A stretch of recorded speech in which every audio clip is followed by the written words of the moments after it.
So the point that I'm trying to make here, and I'll close with this. I want to share one quick video, and then we'll wrap up. The point of all of this is the Just Eat Organic, is that when you do the right thing, when you commit to a win-win-win system, when you commit to a system of fighting for people's health, of transparency, you not only make a better bottom line at the bottom, but you build the ultimate holy grail of business. Loyal customers is what we all want. When the customer's loyal, you don't have to spend as much to get them again. And like the little old lady in Florida, you get one enormous benefit, which is you get word of mouth. Now, let me just share with you very quickly one 30-second video, and then we'll go to some Q&A. So this, I've mentioned the Just Label It campaign. This is what you will get if you go to justlabelit.org.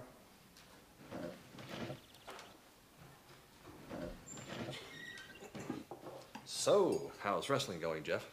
I'm Caitlin. You've outdone yourself, hon.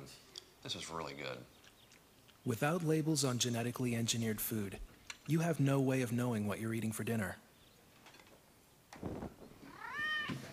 You have the right to know what's in your food. Go to justlabelit.org and tell the FDA to label GMOs. So that's what you get. Oops. Honey, did you leave the oven on? So anyhow, I share this with you. There's a lot of other fun stuff on our website. Please go, and you'll get a look. You can come follow me on Twitter or Facebook, and we can keep the dialogue going. Again, the bottom line, I really hope you'll take away two things here. One, commerce doesn't have to be about somebody losing.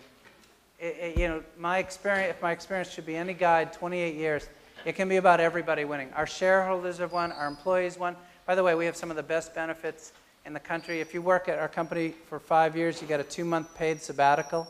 This is a dairy company with low margins, okay? And yet we're able to offer literally 2 months paid sabbatical every 5 years. That builds loyalty. Our shareholders have gotten excellent returns on investment.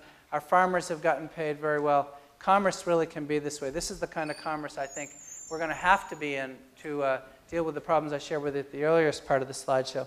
And the second point I want to make to you is, as whether you go into business or not, just as consumers. And I'm looking right now at the target consumer group. You know that you are, right? All of American business is aiming at you guys, right? You know, 17 to 30 is it. And yet you have to understand that when you buy an item, when you run an item past a scanner, you're voting for the kind of world you want or not. The choice of organic or not is a very political choice. It has a big impact on externalities. You know, you run that item past the scanner, believe me, corporate America spends billions, you know this anyways, to tally up those votes. And so it's why I always like to end my talks with this one remark to underscore to you that you've got a power that is you know, more than any other economic power could possibly match, the power of one to make change. Gandhi said it beautifully. He said, anyone who thinks they're too small to make a difference has never been in bed with a mosquito. And that's actually the way we need to be. You know, individual purchases add up. This is no item, no consumer product out there, the shape, size, color, you know this, you learn this every day. The cost, none of it is an accident. It's all a result of tallying up those votes. And those votes will swing based on what's being purchased. And I'm not saying you, particularly all of you, since you're all broke and in debt, I know this is the definition of being in school, but I know that you can't afford necessarily to buy an enormous amount of organic goods. But even when you're buying one item, it changes the world. It makes all the difference. Stonyfield exists because of individuals, you know, one spoonful at a time, one consumer at a time. And that's the kind of power that you've got. So thanks a lot for listening to me. Thank you.